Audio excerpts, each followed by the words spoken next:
బొల్లంపల్లి మండలం వెల్లటూరు గ్రామం నందు NILD ఆధ్వర్యంలో ఎగ్జిక్యూటివ్ డైరెక్టర్ ఝాన్సీరాణి మరియు కమిట్మెంట్ చారిటబుల్ ట్రస్ట్ వారు దివ్యాంగుల పరికరాలు వినుకొండ బొల్లపల్లి మండలంలో 100 మంది దివ్యాంగులకు పంపిణీ చేశారు. కార్యక్రమంలో ముఖ్య అతిథిగా పాల్గొని పంపిణీ చేసిన వినుకొండ శాసనసభ్యులు జీవి ఆంజనేయులు, సతీమణి శివశక్తి లీలా అంజన్ ఫౌండేషన్ చైర్మన్ శ్రీమతి గోనుకుంట లీలావతి మరియు నాయకులు NILD నుంచి వచ్చిన అభిమన్యు కుమార్, సుదీప్, దస్తయ్య, ఝాన్సీ. ఈ కార్యక్రమంలో గ్రామ పెద్దలు పెమసాని నాగేశ్వరరావు, పెండియాల వెంకటేశ్వర్లు, బొల్లగుంట నాగేశ్వరరావు, పల్నాటి వెంకటేశ్వర్లు, అద్దలంపూడి శ్రీను, అన్నం కృష్ణ తదితరులు పాల్గొన్నారు. అమ్మాయి ద్వారా నాకు ఈ సంస్థ గురించి తెలియడం జరిగింది. నేనే పిలిపించుకొని మాట్లాడాను. అంటే ఏం చేస్తున్నారు, ఎలా చేస్తారు, ఏంటి, చాలా బాగా చక్కగా చెప్పారు ఝాన్సీ గారు. ఎందుకంటే ఇన్ని సంవత్సరాల నుంచి మేము వినుకొండలో ఫస్ట్ టైం నేను ఎలక్షన్స్ ముందు వినడం జరిగింది మీ సంస్థ గురించి. చాలా హ్యాపీ ఫీల్ అయ్యాను. ఎందుకంటే ఇంత మంచి సంస్థలు, ఎందుకంటే ఈ రోజుల్లో కుటుంబానికి కూడా బరువుగా భావించే సమాజం, ప్లస్ సమాజంలో వివక్షతను ఎదుర్కొంటున్నటువంటి దివ్యాంగులు, ఎన్నో ఇబ్బందులు పడుతున్నటువంటి వాళ్ళకి మీ సేవలు ఎంతో చక్కగా, ఎందుకంటే ఫిజియోథెరపీ అవసరమైనా, లేకపోతే వాళ్ళకి ఆపరేషన్స్ అవసరమైనా, ఎటువంటి అవసరమైనా సరే ఎంతో చక్కగా చూస్తుంటే నాకు చాలా ముచ్చటేసింది. తను చెప్తే నాకు చాలా ఆశ్చర్యం కూడా వేసింది. ఎందుకంటే ఇంత గొప్పగా ఆలోచించి చేయించడం నిజంగా ఈ సంస్థ పెట్టిన వాళ్ళని మనస్ఫూర్తిగా అభినందించాలి.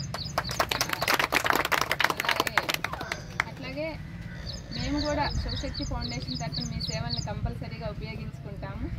దానివల్లనే మా ఫౌండేషన్కి కూడా మీ సేవలు అవసరం. ఎందుకంటే మాకు ఫండ్స్ వచ్చిన దాన్ని బట్టి మేము కూడా ఖర్చు పెడుతుంటాం కంపెనీలో.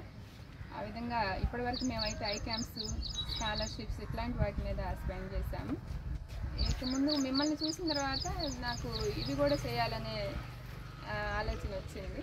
ఖచ్చితంగా దీన్ని మీ సంస్థ సర్వీస్ని మేము కూడా ఉపయోగించుకుంటామని ఈ సభాముఖంగా తెలియజేసుకుంటూ, ముఖ్యంగా ఇక్కడికి వచ్చిన దివ్యాంగులందరినీ కూడా నేను కోరేది ఒకటే, మిమ్మల్ని ఎవరైనా సరే తక్కువగా చూసినా లేదా వేరేగా చూసినా మీరు వాళ్ళని జాలిగా చూడండి. ఎందుకంటే మానసికంగా వాళ్ళు డిజేబుల్, మానసికంగా వాళ్ళు అంగవైకల్యంతో ఎదుర్కొంటున్నారు. ఆ విధంగా మీరు భావించండి. మీరు ఆత్మవిశ్వాసంతో ఉండాలి. ఖచ్చితంగా మీ పనులు మీరు చేసుకోవడానికి మంచి మార్గాలు, ఇలాంటి సంస్థలను కూడా ఉపయోగించుకోండి. అలాగే మా ఫౌండేషన్ కూడా మీకు అండగా ఉంటుందని ఈ సభాముఖంగా తెలియజేసుకుంటూ, కంగ్రాచులేషన్స్ అండి, ఆల్ ద బెస్ట్ అండి. చక్కగా చేస్తున్నారు.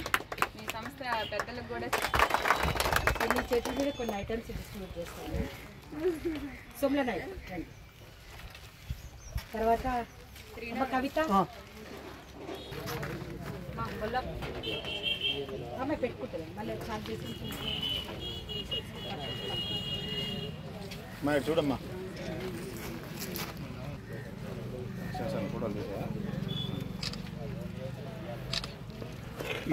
పిలుస్తాను అందరినీ, ప్రతి ఒక్కరు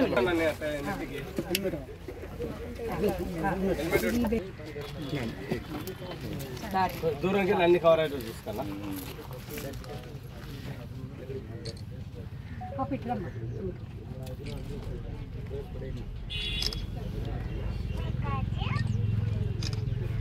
మేడం ఛార్జ్ చేసి 40 కిలోమీటర్స్ నడుస్తుంది కదా బస్సు. ఇప్పుడు మనకి చాలామంది కూరగాయలు వేసుకుని అమ్ముకోవడము, చిన్న వస్తువులతో